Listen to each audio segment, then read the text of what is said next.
of contemporary models available, and we talked about the Kirkpatrick model and the model of Cairo, and both of them are good enough. And Cairo, I would suggest that if you have specific needs to go through the training needs analysis, evaluate proposals that come your way for different trainings, then that is the best suited.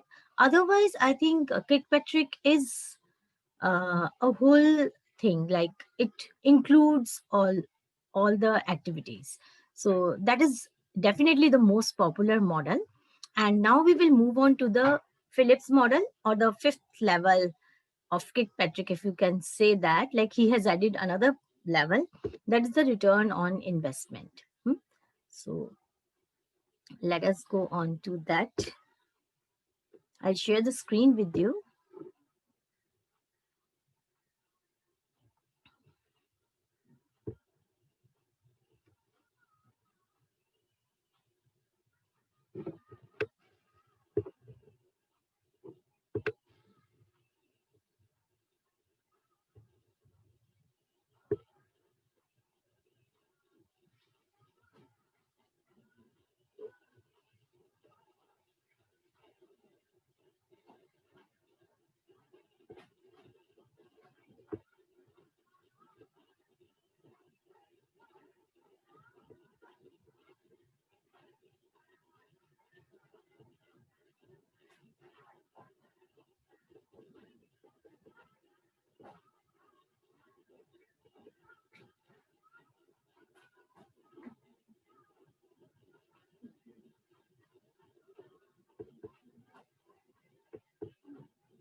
So our today's model is the return on investment model. And you can say that it is a complete thing. After all, the purpose of evaluation is to ask questions and seek what is the net gain from the training. So you cannot gauge the net gain from the training unless you find the return. Like, whatever you invested in the training, what return are you getting in terms of social as well as financial needs? Phillips, Jack J. Phillips, he introduced this model, and he published a book, Return on Investment in Training and Performance, Improvement Programs, and Improvement or Additional Level to the Kirkpatrick model. So he was agreeing to the four levels of Kirkpatrick, and you can see that he added one more level and called it the fifth level, or the return on investment. He made slight changes too, like his approach was slightly different. You may notice it at some places, but more or less it was Kirkpatrick's only. Actually, what happens when a model comes, people try to improvise upon it. So that is what he tried to do. So at the reaction level, he said he also has a reaction level, that is the first level. And here the evaluation is done on participants' reactions to the training. You can make an immediate reaction questionnaire, you can make smiley sheets, you can make different types of tools you can use to achieve that objective. And you can use short questionnaires, you can even use surveys to collect data about what people thought about their training and assess whether the conditions necessary for learning were in place. So, optimum learning has happened or not. So you can see that even the environment is important, the delivery of training is important, the material that is being given, that is also being evaluated at this level, and what kind of exercises, were the exercises or the exams appropriate to the participants or not, whether any remedial training is required. For example, in one session, participants are not able to understand some concepts. Then do they require to give another training? So at this reaction level, it could be even unit wise, it could be learning unit wise, it could be after each session, or it could be even after the course. Hmm? So that is easy to do and administer at the reaction level. Then level 2, he also calls it the learning level.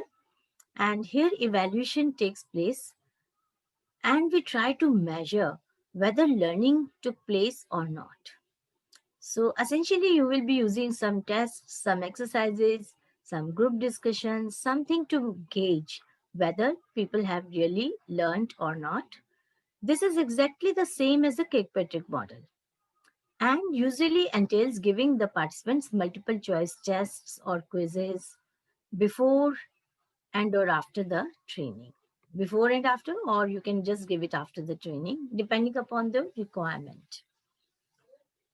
Then level 3, now he calls it application and implementation. Instead of calling it a behavior level, he calls it application and implementation. Here, what we do is, what are the issues lay with the application? He determines here whether the issues lay with the application of the learning or with its implementation. So there is some difference, of course, as you might have observed, between the two levels of Kirkpatrick and Phillips models. Now, level 3 of the Kirkpatrick model looks at the workplace behavior. Behavior includes knowledge, attitude, and skill, and assesses whether participants are using what they learned on the job. So, the focus is on whether they have learned, whether they're using it in their workplace or not after the training in Kirkpatrick model. And this, there was a criticism for Kirkpatrick model that it doesn't gather enough data to help improve the training. You are gauging, like the connect with the training institute is now broken, and you do not see whether training can be improved to increase the performance enhancement or not. So, this was an improvisation that he applied, Phillips, and because in general, the Kirkpatrick model simply tells you whether the training was put into practice or not. Hmm? But Jack Phillips felt that this level could be improved, so he expanded it to cover both application and implementation. It makes it, Phillips make it easier. Ma'am, what is exactly difference between application and implementation? We are coming to that. We are coming to that. So, ROI model makes it far easier to see why training does or doesn't translate into workplace. That is a thing. And what are the changes that are required in the workplace? So, if there is a problem, the ROI model helps you determine whether the issue lies with the application of the learning, whatever was learned in the training that is being gauged, and also with its implementation. That means, like the atmosphere, the work, if they require some more equipment, the participants require more equipment or some special things in the office to use the knowledge that has happened, that comes under the implementation. Application part is same as the Kirkpatrick model, and implementation part is more about the making it workable. Do you need any changes in the workplace to accommodate the functioning, the new functioning? So this is subtle, but it is a crucial difference. For example, many people are not able to put their skills to work if they transfer to a new post, a different post. Whatever they learned could not be implemented. If, for example, there was a software training, and when they come to the office, the software has already become obsolete and the organization gets a new software. Or there are some portions in the software which are great, which are not like workable, which are not being used. So the learning cannot be implemented, what do you say, completely. It cannot be implemented completely. Or maybe there was acceptance was less in the organization. There was some conflict of interest or conflict of ego between the supervisors and the participants. That could also be the environmental factor there. So implementation more or less looks after the environmental factor that make it possible to use the learning, to apply the learning that has happened in the training. So this subtle but crucial difference can prove extremely helpful for organizations. So why the training is not being fully implemented? That may be, that has to do something in the environment of the organization or something psychological factors, some motivating factors. Hmm? A person has become demotivated when he joins back in the organization due to some reason. So can these things be changed when he comes back to the organization? So Thank you, ma'am. this I is one. got for this, ma'am, implementation. What about application? If you can just give a brief. Application is like you can give them tests, what they learned, whether it has improved their performance or not.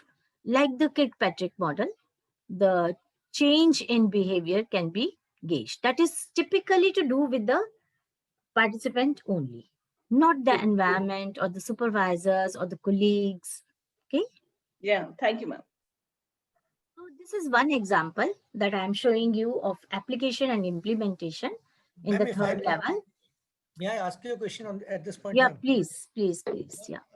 As far as the application part is concerns, Mhm. difference between the Kirkpatrick and Jack Phillips is understood. But how is it translated on ground? How will an evaluator try and find this out, except from generic observations?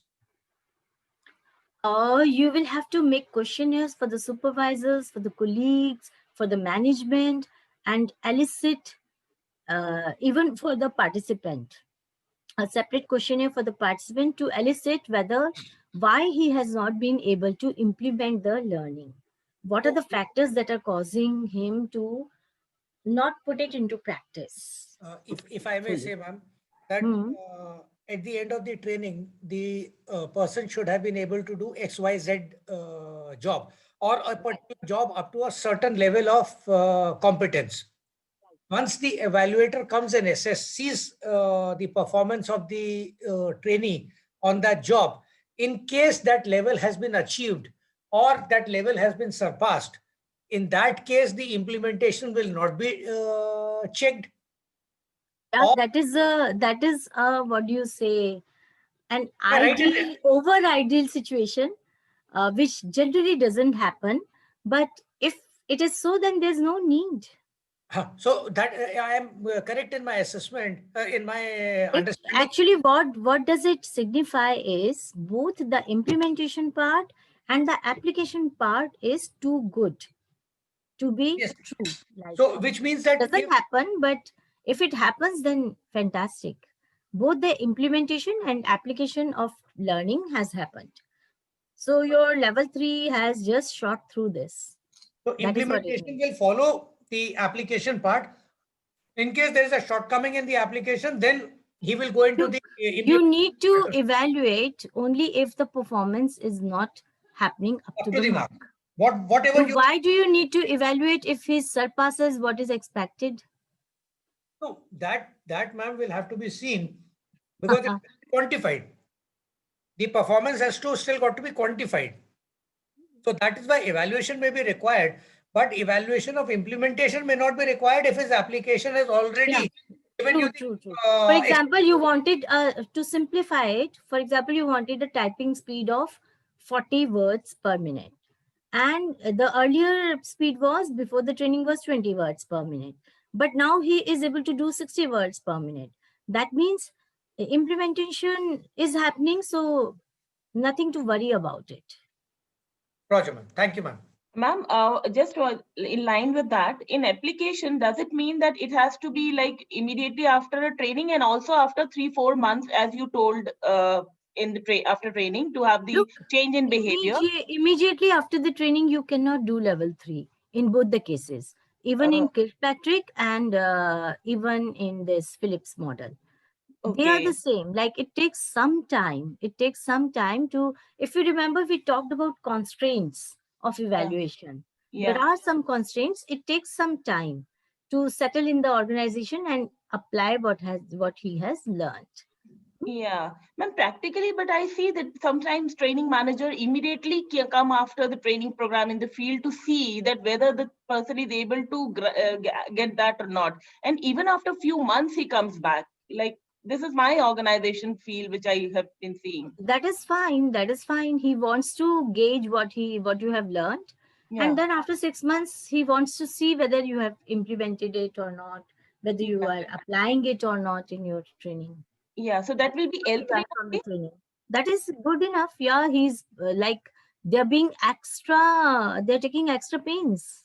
Okay, okay. Thanks. Actually, what happens in many of the trainings, the participants have to give a presentation to the management what they learned, and so that they can collate whatever their learnings were in the training, and they collate that and present it to the management. So that is also one way of showing, but that I would put in the learning, the second level, that Okay, okay. although it is happening at the workplace, the scenario is different, but what he is doing, he's self-testing. Yeah. Okay. Thanks, sir. So let us have a look at an example of level 3 application and implementation. So there are employees in a factory and they receive training to operate a new type of equipment. Okay. And the Phillips model level 2 evaluation confirms that the training was successful. So they did the level 2 learning learning had happened and everything was okay, but the level 3 evaluation shows that the employees are not using their new skills and knowledge. So why did this happen? They have to find out.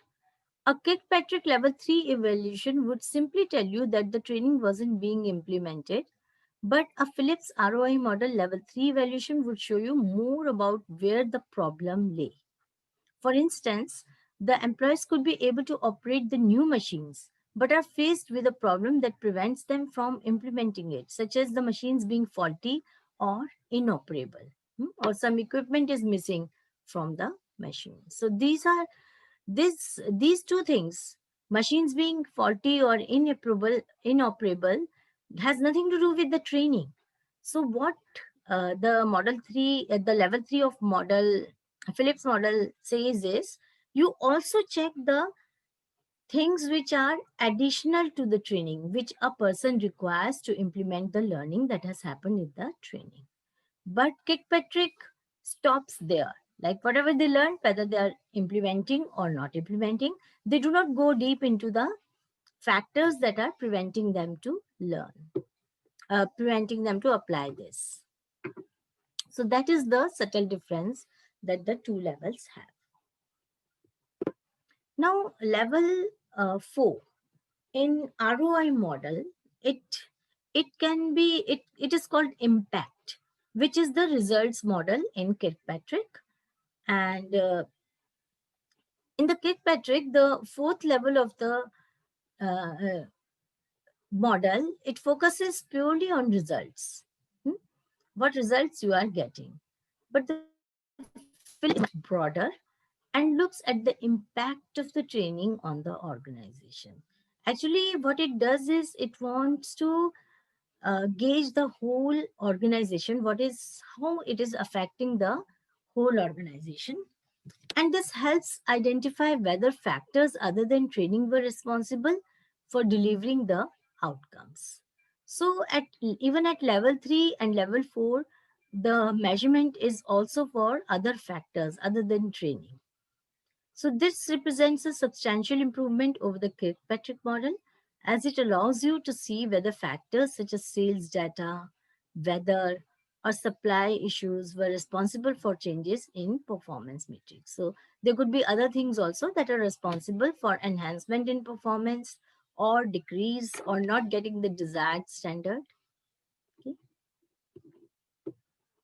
So now we come to the return on investment. That is the fifth level of Jack J. Phillips. So, unlike the Kirkpatrick taxonomy that simply measures training results against stakeholder expectations, that is the return on expectation. The Phillips ROI model contains a fifth level. This is designed to measure return on investment, and this level uses cost benefit analysis to determine the value of training programs. It helps companies to measure whether the money they invest in the training has produced measurable returns, and if so, what they are. So you have to separate these two things and see what are the things that are also helping in getting the returns. So money invested in the training and um, other things which are responsible for this. So we do a cost benefit analysis here at the ROI level. Now ROI can be calculated by 7 steps that the model suggests. There are 7 steps that they suggest. Step 1 is collect pre-programmed data on performance and skill levels, or performance or skill levels depending upon your requirement. And we will do these steps in detail a little later. So you need to, the first thing is to collect data, and that would be a huge exercise to do. Then step 2 is collect post-program data on performance and skills. So you need both the things, otherwise you will not be able to compare. So when even before the training starts, you must take the pre-programmed data on performance and collect the post-programmed data on performance. Actually, if you want to apply these models, we need to plan much ahead of the training uh, when the training starts. So you must have a pre-programmed data also, so that you are more like you are placed better, that you can compare them. Then the step 3 is to isolate the effects of training from other positive and negative performance influencers. So this would be a difficult task to do, but then every effort should be made to be more accurate and quantify these things. So here what we do is, what are the effects of the training, and what are the other influencers, some factors that are responsible to enhance performance. For example, working for a number of years also helps you, because you learn even from others, seeing others, observing others, and discussing with other people in the organization and learning from their experience also, people do learn. Then step 4 is convert the data into a monetary value. So whatever data you have, we try to convert that into the monetary value. That is how much actual value is the change worth to the organization.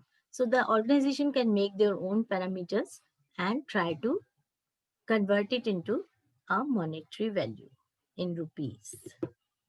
Step 5 is to calculate the costs of delivering the training program. So what you do is you try to figure out the costs. So you must have a very wide range, and it should be like including a number of things. Whatever for the training you are doing, it could be like not just the training, but the infrastructure also, the faculty fee, the transport, all these things are to be included, the photocopying fee, etc. These are also to be included. So that is the step 5, calculating the costs. And then the step 6 is calculate the return on investment. It is actually a ratio, and it is the program benefits in rupees ratioed with program costs. So benefits over costs, that is the ratio. And the step 7 is to get the percentage and identify and list the intangible benefits. Intangible is something that cannot be touched or seen, like you just feel. For example, experience, for example, a number of things that do not fall into the training. So I'm not ending my session here. I will just take out another PowerPoint that is solely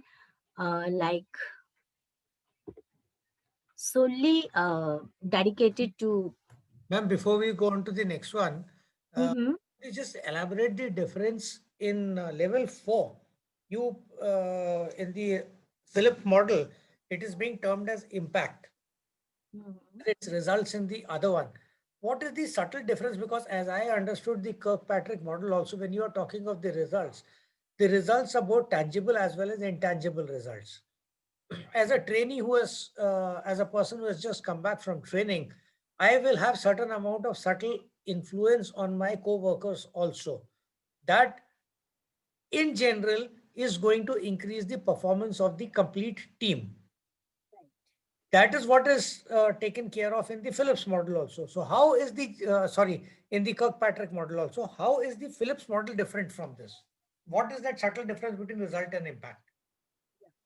Actually, the Kirkpatrick model encompasses all these things, but it does not differentiate.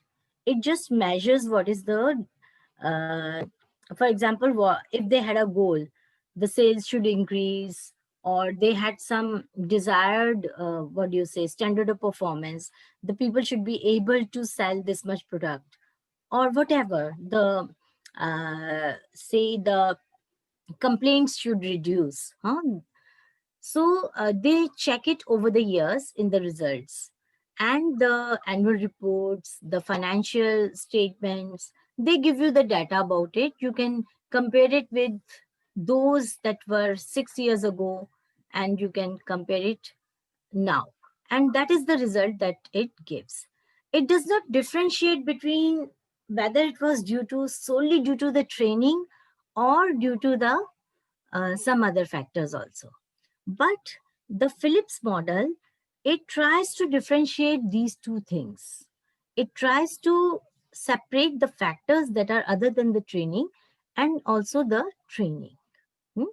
So that is what the Phillips model, it looks deeply into it. That is what you can say. So, if my understanding is correct, ma'am, then Mhm. it was to improve, if the objective was to improve the sales, and after the people have come back from training, uh, whatever is the new sale figure Hmm. has been taken into account.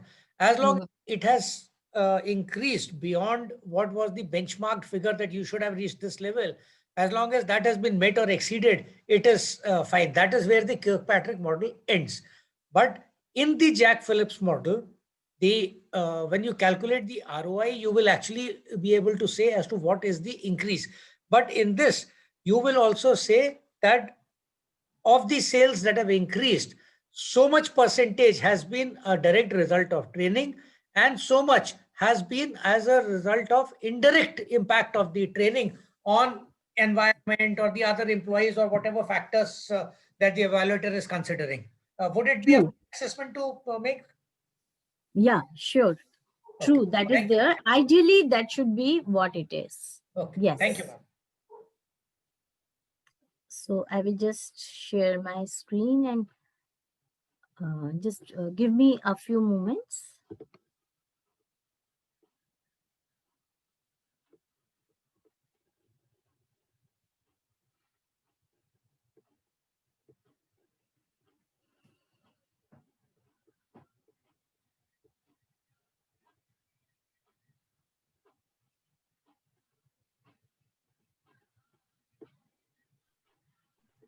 Ma'am, practically, I was speaking to a training manager, and they were sharing that ROI is normally not calculated, and we are in a very big MNC, so still it is not being calculated. So does it mean that Phillips model is not being taken used? It is only Kirkpatrick they must be following. Yeah, it could be. Yes, it could Okay, be okay, because ROI is till the like the in the contemporary models, ROI is the ultimate model. Okay, okay. and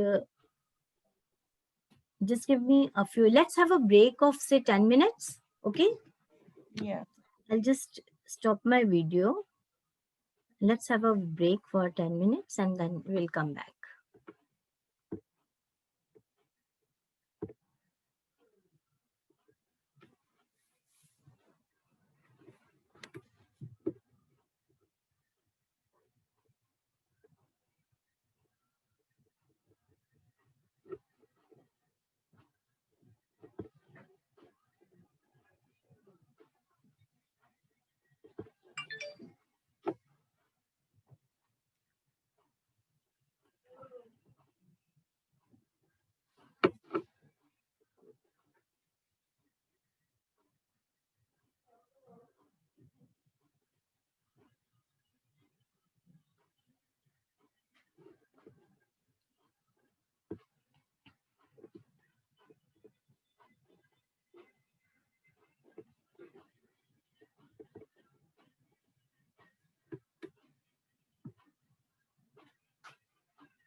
Yes, ma'am. Yeah, okay. So we are going to start and we will do it in a little detail.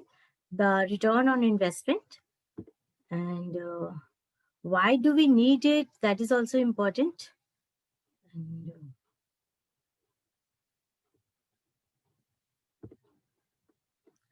I'll just share my PowerPoint with you.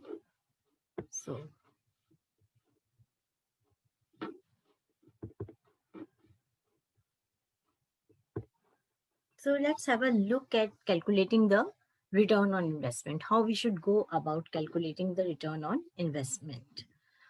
Actually, like somebody mentioned in the class that um, our organization is not doing that. We are not counting the money that has been spent and the benefit that has been gained. But it is important. Theoretically, we are doing probably, uh, theoretically, like what I mean to say is in India, in most of the organizations, it is only theoretical that calculating the ROI, even the result level, people don't even reach the fourth level. And third level is, even if the third level is done, such organizations should be congratulated that they are doing the third level. So why it is important to calculate ROI is here, like we need to justify the training budget. Actually, in most of the organizations, the training gets the least importance, and we need to maintain the budget or even increase the budget, increase the training budget as the time passes. And actually, the national training policy says that 3% of the salary budget should be kept aside as training budget, but that is applicable only in organizations that are public based, that government based organizations, the autonomous bodies or the corporates or the government departments. So we need to justify the training budget, and some budget should be kept aside for training. Then to determine the effectiveness of training, to show the people that if you have invested in training, then it is really giving a benefit to the organization. And to evaluate the training method used and the use of the time for trainer and employee. Because when the workforce is sent away on training, that is also a cost to the organization. The time away from the work is also a cost to the organization. So that time away from the work has been utilized properly or not, has given organization some benefit or not, that has to be gauged. To determine if there was a change in time, cost or behavior depending upon the training that was imparted. to provide evidence to management or stakeholders that yes, it was good to give training and some trainings should be promoted in future too, to build trust and respect for ourselves as the trainers. That is, I'm talking here, ourselves is the training institution, the training environment, if we are trainers, to gain credibility with executives. These trainings really provide benefit. If that has been shown to the management, then the credibility will rise. To identify areas for improvement, because such information is asked by the supervisors or the middle management, even the senior management, to identify areas for improvement, to keep our jobs and to help staff keep their jobs, the trainers. So there is something called BCR, benefit cost ratio. This is actually the basic thing that we do in the return on investment. This is a quantification of the relation between benefits of a program and its costs. So what we do is simply put a ratio of benefits to costs. If this ratio is greater than 1, that means the benefits outweigh the costs and the program is considered a success. When BCR is less than 1, then the costs exceed the benefits and indicates that improvements or changes probably need to be made to justify the continuation of the program. So as an evaluator, if you put a report for the 5th level, then you must give the ratio also, calculate the ratio also. Then we find out the ROI percentage. ROI percentage is benefit minus cost into 100 upon cost.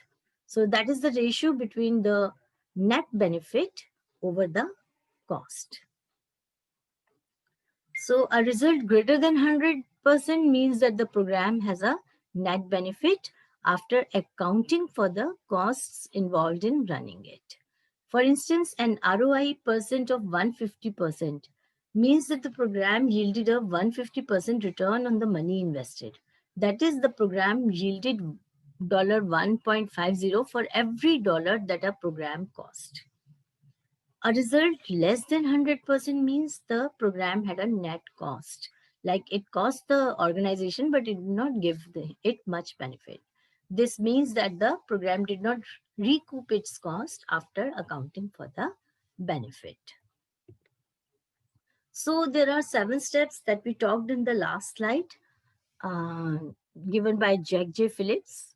The first one is to collect pre-programmed data. When you collect this data, we are ready with the data, then we trainees come back to the organization, and it is not just on one training that we do. Mind you, it will be a number of trainings, because one training may give you a faulty, like it may give you a very big hype, or one training may be very disappointing also. So we should do it on a collection of training programs over some time that has been spent, and we collect the pre-program data, and then we collect the post-program data, and then what we do is isolate the effects of the program, and then converting the data into monetary value. Whatever you can isolate as the effects of the program, then you convert it into monetary value, and then you need to calculate the return on investment.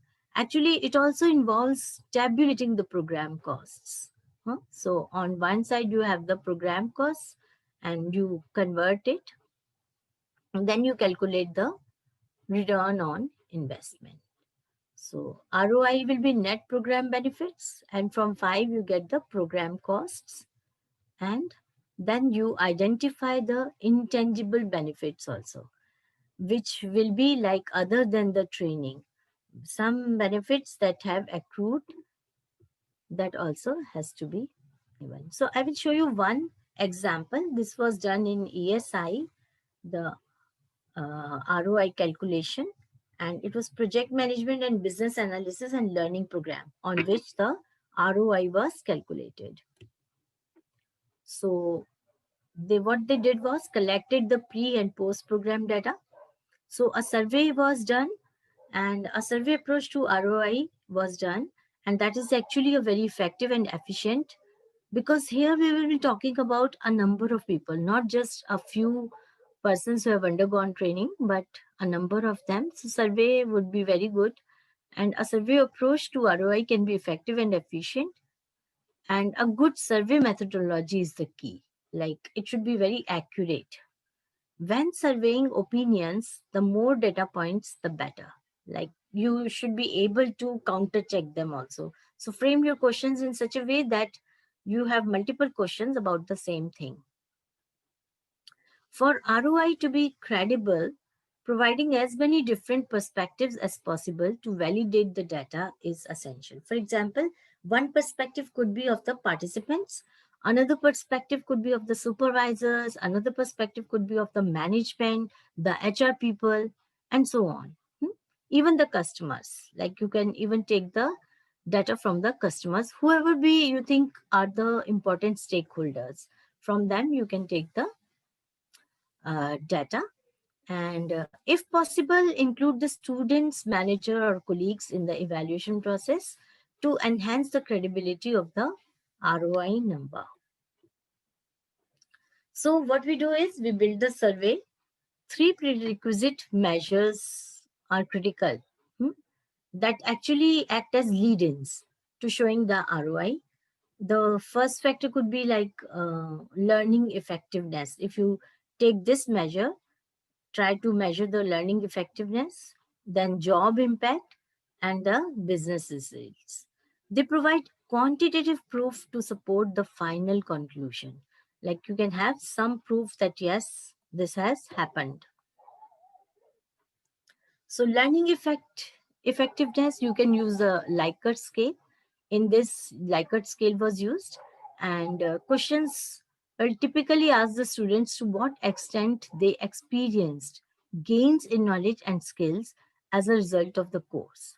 Like, from here only, isolation, like you can get some data on isolating it on Likert scale and present it along with quality measures in a top box format. I showed you the format earlier. Top box analysis, which groups responses that agree or strongly agree. They work well for quality and effectiveness measures because it is conservative and tends to show deviations that might get lost through simple averaging. So this is important, like you can take them out. Likert scale on results of a top box analysis performed by ESI International was of 30,000 students who took project management training, and they tabulated. They tabulated the thing, and I will show you the table which shows the quality and effectiveness of training. So I will just show you the table in the Ma'am, can you side. elaborate top box? Okay. Top box is actually a place where you can write down. Okay, I showed you the Likert scale. Do you need to see it again? Yes, ma'am. You can have strongly agree,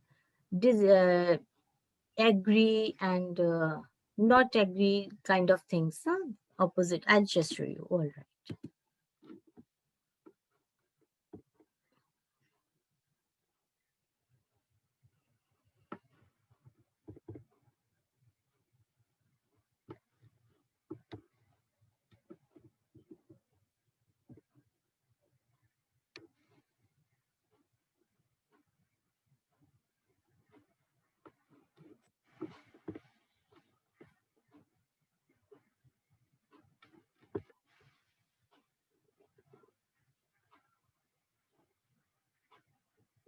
This is the Likert scale.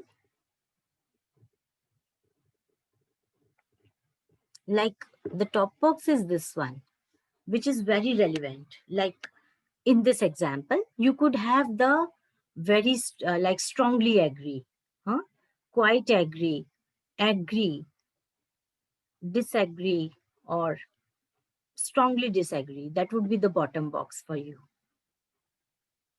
Are you getting the idea? The top box would be this one. Right, ma'am. Okay.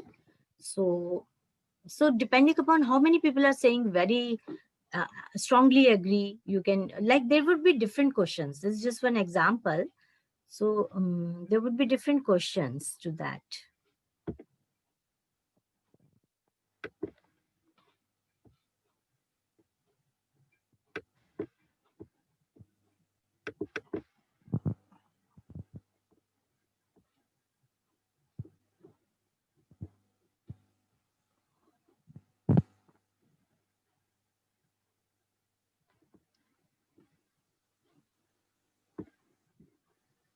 Okay. So you can say isolate that data. So top box analysis, which groups responses that agrees or strongly agree. You can have your own choices. You can make out your own survey, whatever you want to elicit from them. And that works well for quality and effectiveness measures, which is because it is conservative and tends to show deviations that might get lost through simple averaging. So, Likert scale on results of a top box analysis performed by ESE International in a survey of 30,000 students who took project management training were tabulated. And show the following quality and effectiveness of training. So I'll just show you. So quality and effectiveness of training is like this. Quality, percentage of learners selecting the top box. This is giving you the percentage of people who selected the top box out of the 30,000. So very satisfied with the training program was set by 80%. Very satisfied with instructor performance, 80%. Very satisfied with content and delivery, 76%. Training effectiveness, they don't have the data probably. Experience significance, knowledge and skills gain, that is 79%. So they have taken this from the top boxes and calculated the percent out of the total number of students who marked it. Then they took the job impact measures, asked the students about their ability to apply learning on the job and to what extent the training has improved their work effectiveness. These questions seek to understand how quickly students are able to apply new knowledge and skills, and to what extent the training contributed to increased job performance and productivity. Job impact is best measured in a post-survey 30 to 90 days after the class, not from the course evaluation. So they say in their case, they had this experience of 30 to 90 days. That is the best. The following measures are from ESI survey and demonstrate how job impact measures are typically expressed. So I'll show you. Job impact survey revealed 60 days after the class, 70% of the learners responded positively. When asked whether they were able to successfully apply the knowledge and skills they learned to their jobs, 80% said they had used the knowledge and skills they learned within 6 weeks, and an additional 18% reported that they plan to use it in near future. 60 days after the training, 66% of the learners reported that the training had contributed to a significant improvement in their job performance. So on average, learners reported a 9% improvement directly tied to the training investment. Now, this value is critical as it directly results, like it is stating that it is directly due to the training. Actually, it will depend upon the questions you ask and what the responses you receive. From that, you can just collate the data and take it out. At this point in time, this 9% is exactly what these trainees feel. It is not measured by any quantity.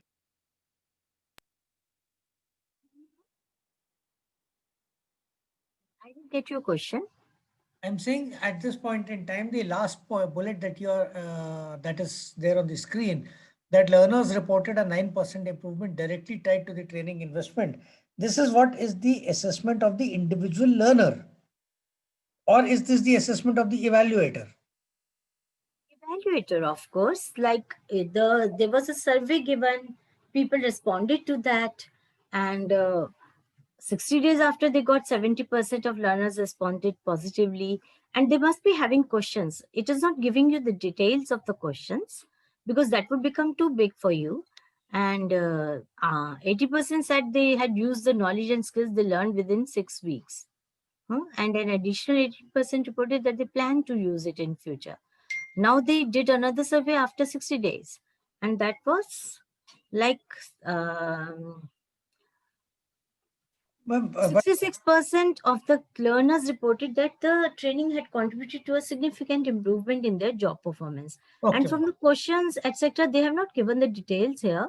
Like 9% was the evaluators' estimate, like on an average. Learners reported that there was a 9% improvement directly tied to the training investment. okay. What actually Anupam ji actually wants to ask, probably if I'm right, is the psychological fear in the mind of trainee probably give us some bias in the results of their evaluation to these survey questions. So that probably may not be very correct estimation. So is it any other way that we can have from evaluator side, the company side, the monitoring side that gives a clear-cut advantage of evaluating in these aspects? Look, where will the evaluator get the information from? He will get it from the participants, the people who have undergone the training, isn't it? So you can do one thing, that you can give anonymity to the people. Like they don't need to Okay. write their names. If they're so afraid that this might lead to something, then they can be given anonymity and they can give their responses. Okay. Actually, what you're doing is you're collecting data, isn't it? Understood, ma'am. Probably as we proceed ahead, this particular data will also get converted into a monetary value, and that's where the ROI will come in. Yeah, definitely.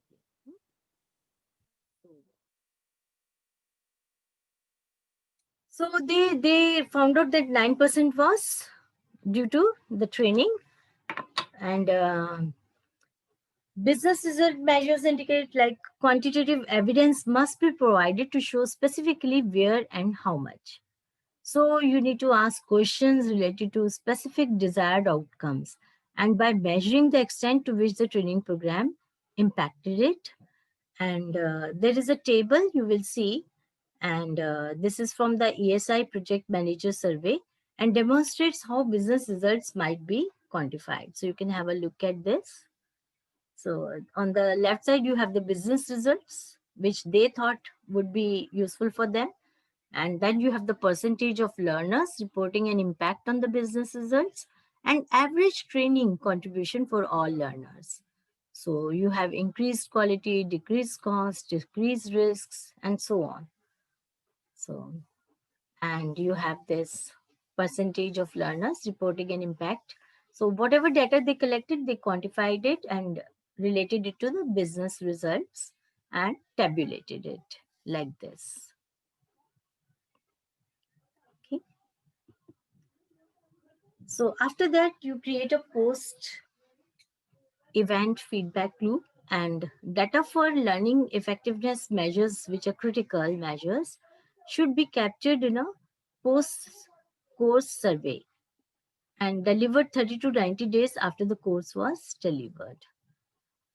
Now the delegates manager also should be surveyed to corroborate the findings. And of course, all the three surveys, the course evaluation immediately after the class, the post-course student survey, and the post-course manager survey should be structured so that the data can be validated among them. So after this, we determine a cost basis or oblique investment. And so you calculated the training, the related costs.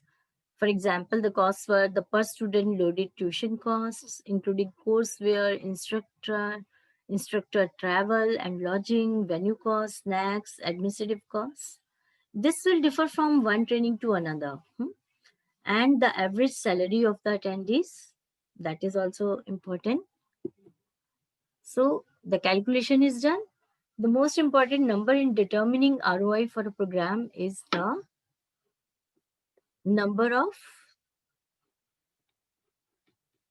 this the 9% improvement in productivity specifically. So that is the important number. And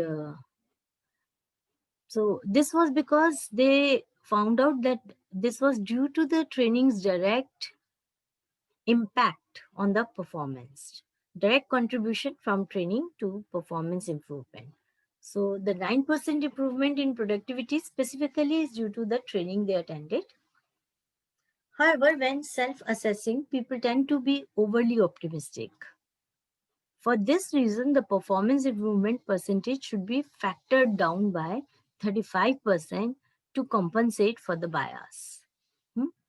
And the factor is based on a data set of 500 million students scores conducted by knowledge advisors.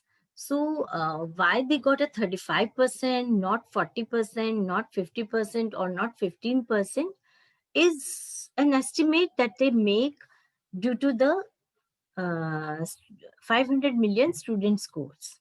And knowledge advisors has provided this. So they used this factor only. And the original 9%, because people are mostly over optimistic, they give a hyped data.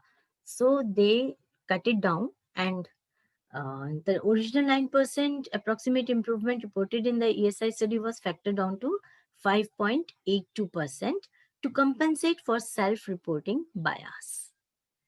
So likewise, if the manager survey responses do not correlate with the student responses, additional factoring down may be done. You may be required to do that again if the responses do not tally.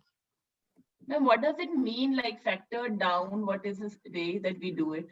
Like instead of taking the number as 9%, you're taking it as 5.82%, because this is a common knowledge and it is based on a 500 million survey that people tend to assess over optimistically.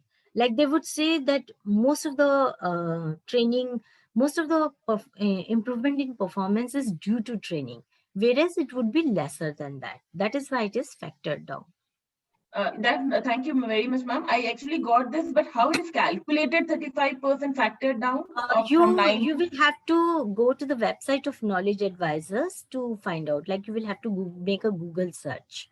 Okay, I have not kept that data with me. So, but this is like, what do you say? ESI used it. And this would the way normally these figures are calculated is over a survey, very broad survey carried out using a very large database over a period of time, and that is how they come to this these kind of figures. Right. That is all. And it says that it was 500 million students score. It must have been done in batches. Yeah, that Isn't would it? be a huge database. Yes.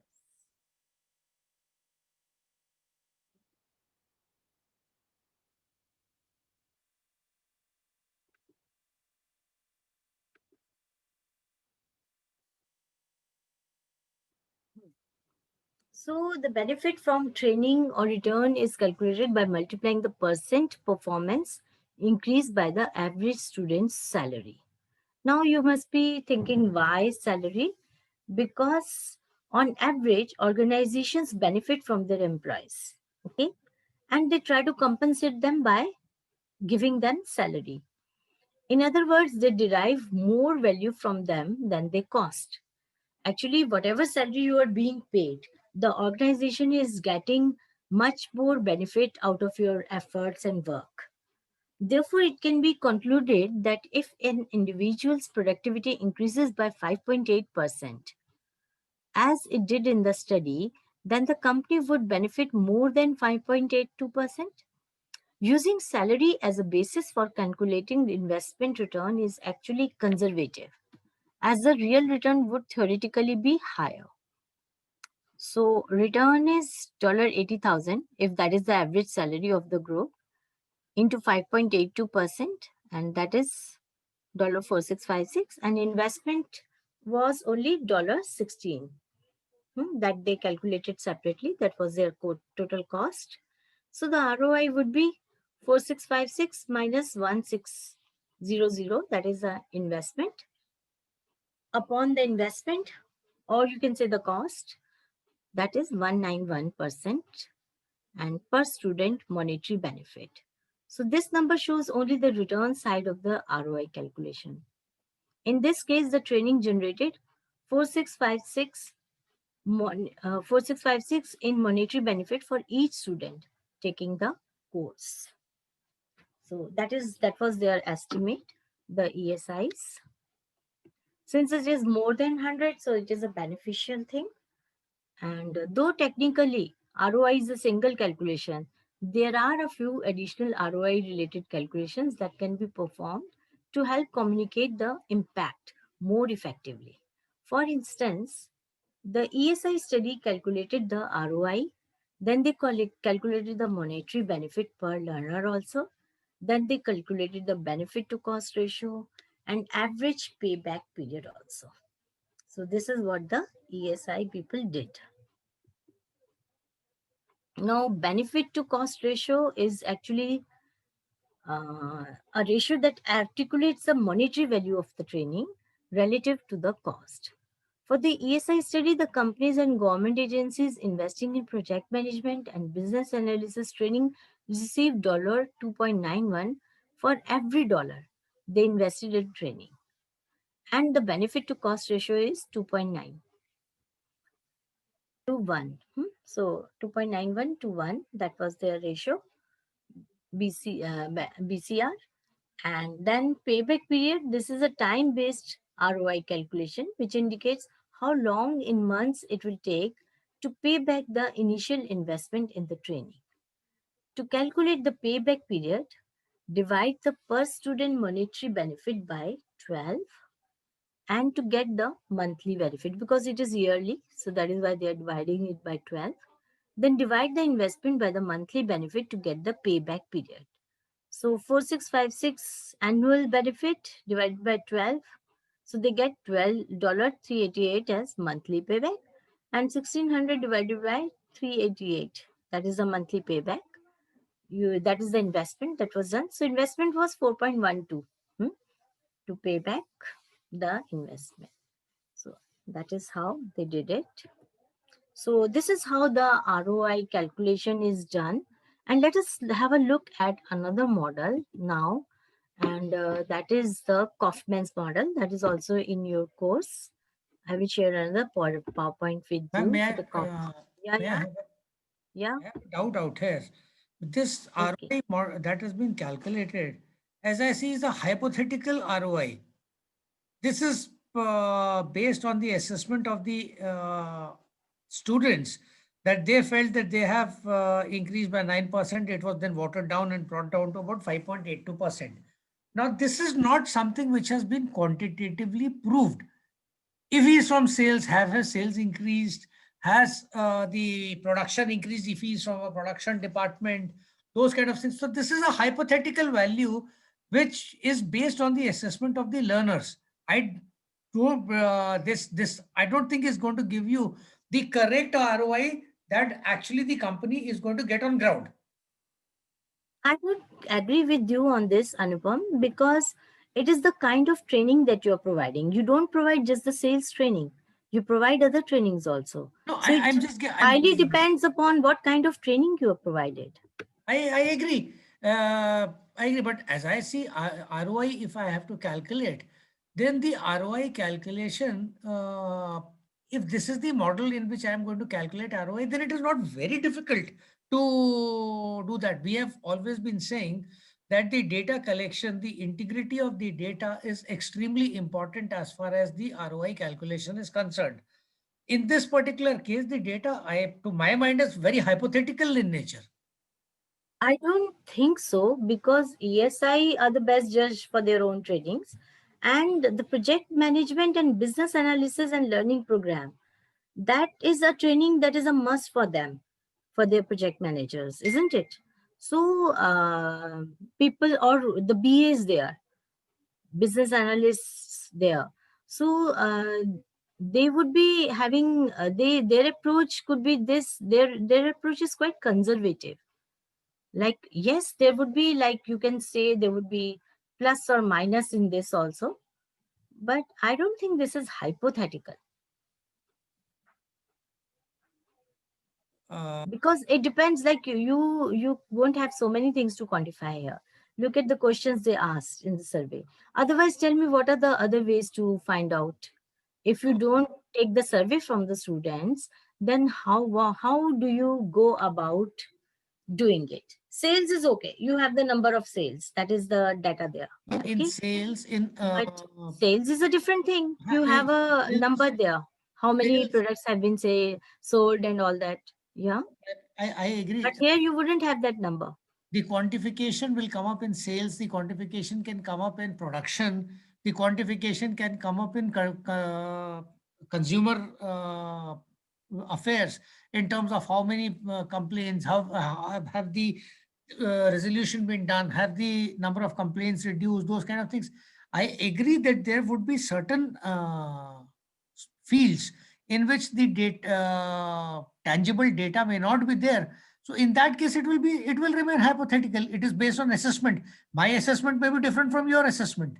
That's what I'm trying to. There may be some degree of like variation, but after all, they must have benefited in the organization. Otherwise, how would they conclude No, I something? don't dispute This that cannot fact. be totally hypothetical. I don't dispute that fact, but I'm saying to assign it a degree of definite number, that the company has benefited by 2.91 times for every dollar spent. That may be incorrect. Benefit, yes, but what is the I think you need to 0% study. You need to study the whole process. This was only a glimpse of what they did. Okay. And to make a judgment, you should first study. This was only to how we go about it. For example, we don't have many examples. So this is one example I found of ESI. So this is how they go about calculating ROI. In fact, most of the organizations are not doing it at all, because of the reasons you have just cited, that it may sound hypothetical. You're not very sure whether it has happened or not, but they must be having some evidence to show that yes, it is this. Sure, ma'am.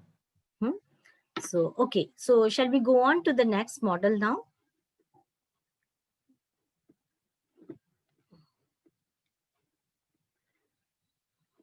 So we will go on to another model that is called the Kaufman's model. It also has 5 levels. It's not very popular, but since it is there in your course, I'm talking about that. And it has again 5 levels, and it has also level 1A is called input. This covers the training materials such as digital resources that are used to support the training or coaching, or the books or any publications that they might be using. Then they have level 1B. So they have separated input and process. Level 1B is the process. The second part of the first level measures process acceptability and efficiency in other words, the actual delivery of the learning experience. So what they evaluate at the first level is in 2 ways. First is the input, the material cost, the faculty cost, the digital resources, supports, and like photocopying, transport, etc. that must be there. And in the other part is the process of delivery, whether it was good enough for the participants or not. And then we come to the Kaufman's level 2, that is called acquisition. Kaufman's second level studies the payoffs for both individuals and small groups. The micro level client, they call it, and that would usually be the learner. So you would be studying whether they acquired the learning and whether they used it on the job. Actually, you must be finding it similar to the learning level of Kirkpatrick. Of course, they have given it a different name that is called the acquisition level. If you look at the models closely, they resemble one another, and mostly they have like the taxonomy is different, and they go about it slightly differently, but they measure almost the same things. So learning is here the acquisition, level 2 is the acquisition, level 3 is the application. Now how much the learning has been applied to the job performance. So they call the third level as application, and we evaluate how well participants utilize what they learned in their on the job performance. Then level 4 is the organizational payoff. So this is the fourth level, and what you can call it results in the Kirkpatrick's medal. Here they call it organizational payoff. And for the organization as a whole, the macro level client. So the student was the micro level client, and here the concept of macro level client, that is the whole organization, would typically be the business or the organization undertaking the evaluation.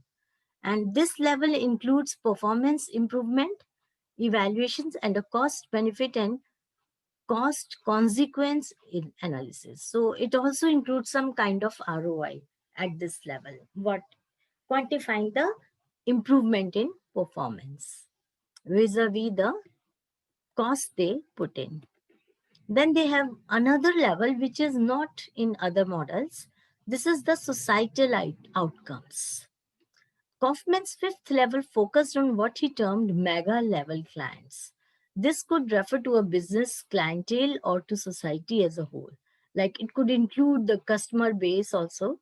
It could include the environment, the political, as well as the society, the people, how they are affected. So this is the Kaufman's model. Now, what are the differences between the Kirkpatrick model and Kaufman's work? Kaufman divided Kirkpatrick level 1 into input and process. That is obvious. You must have noticed that.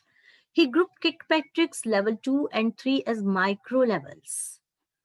Like they are learner centered, probably. That is why he calls them micro levels. He added a fifth level that evaluates results for both the customer and the society. Not just the organization. Organization was results level of Kirkpatrick.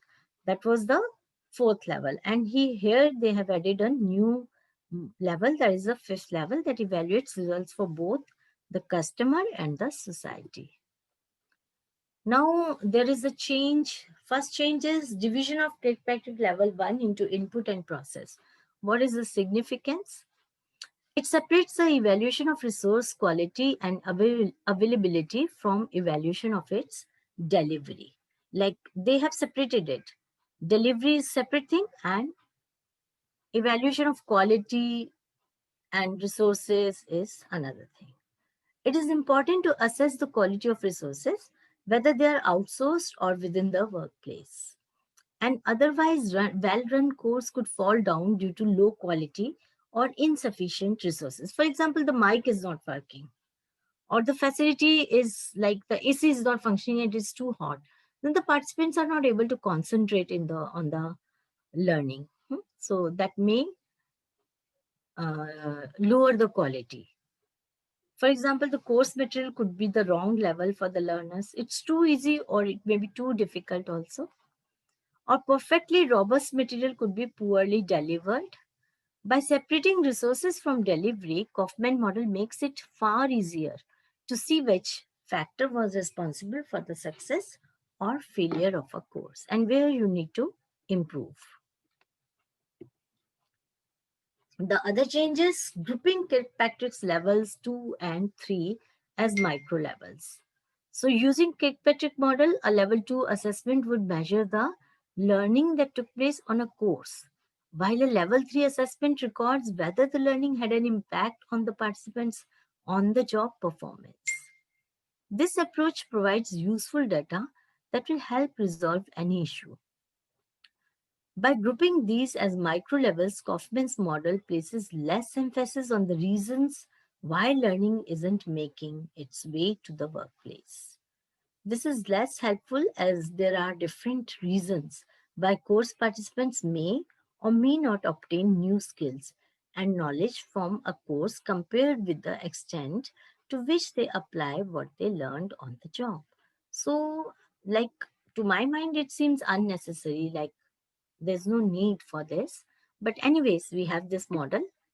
And so, the other change 3 is adding a fifth level that evaluates results for both the customer and the society. Societal consequences and customer benefits are evaluated. That's a good thing. Like, that is a further step that he has taken. This is in contrast to Kirkpatrick's level of evaluation, which only look at benefits to the business itself. Obtaining robust data at this level would be too expensive for most organizations. And this would most likely result in the collection of lower quality anecdotal evidence with questionable results. And like, it does not seem to be practical.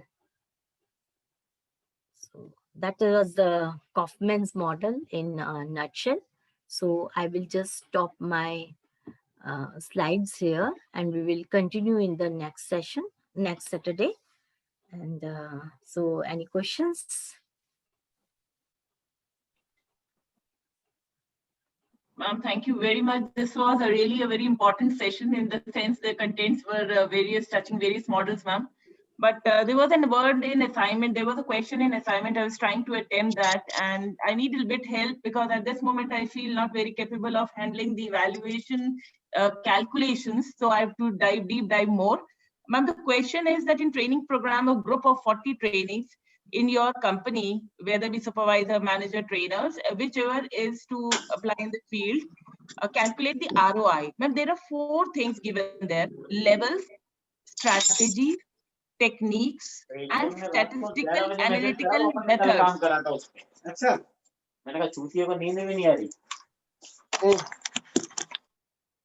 So, ma'am, what are the things that we need to incorporate in levels, strategies, techniques, and statistical methods for ROI? What are the topics to be touched on?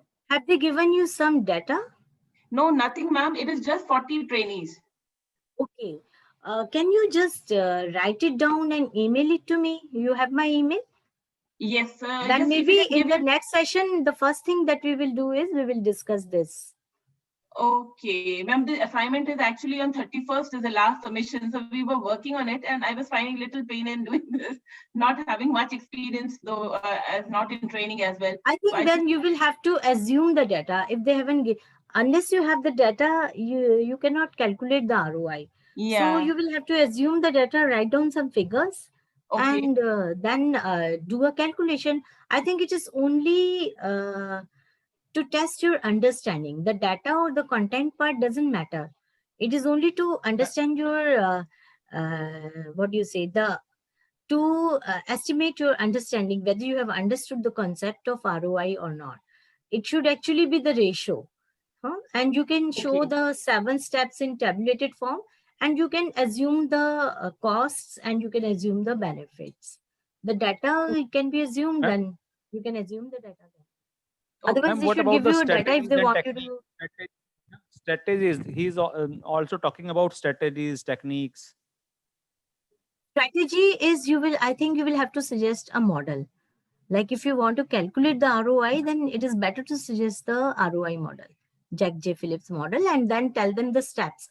I will take my strategies to take these 7 steps and then calculate the ROI. Okay, and techniques means the way the questionnaire or the survey links that we are going to generate. Yes, that is technique. Okay, yeah, and you can use that. Analysis is the cost ratio that you are talking about, ma'am. Benefit ratio. Yeah. Okay, thank you, ma'am. Thank you. So your conclusion should be that, like, if you don't give real data, you can just mention the steps and tell them that I will calculate the ROI like this. Okay, thank you, ma'am. Ma'am, may I have your email ID as well once again? I think I'll write it in the chat. And okay. Questions through email also.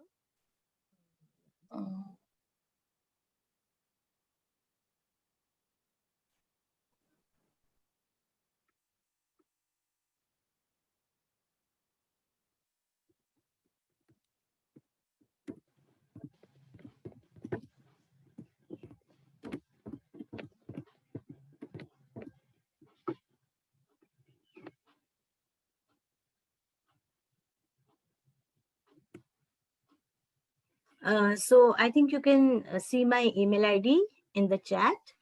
Thank you so much, ma'am.